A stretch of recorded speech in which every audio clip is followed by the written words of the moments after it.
রহমতুল্লাহি ওয়া বারাকাতুহু। আমার ভিডিওগুলো দেখতে থাকুন, দেখতে দেখতে ভালো লাগা ভালোবাসা হয়ে যাবে ইনশাআল্লাহ।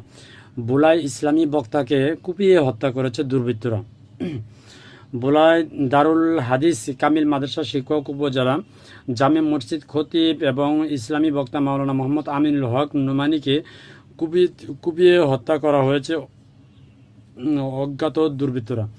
শনিবার রাত 9টার দিকে পশ্চিম চরনোয়া বাদরের জাইয়াল্লা বাড়ির ঘাট এলাকা থেকে নিজ বসত ঘরে গিয়ে ধারালো অস্ত্র দিয়ে এলোপাতাড়ি কুপিয়ে নিহতের মাথা, গলা, ঘাড়, বুক এবং পেট সহ শরীরের বিভিন্ন জায়গায় গুরুতর জখম করা হয়।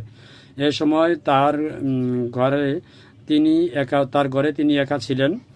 পরে স্থানীয়রা মুমূর্ষু অবস্থায় ভোলা সদর হাসপাতালে নিলে চিকিৎসকরা তাকে মৃত ঘোষণা করেন।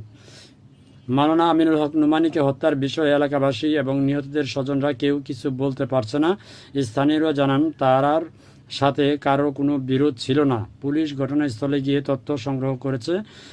এদিকে মাওলানা আমিনুল হক নোমানীর মৃত্যুর সংবাদ ছড়িয়ে পড়লে তার মাদ্রাসা ছাত্র, শিক্ষক সহ বিভিন্ন শ্রেণী পেশার মানুষ বিক্ষোভ মিছিল নিয়ে রাস্তায় নেমে আসে।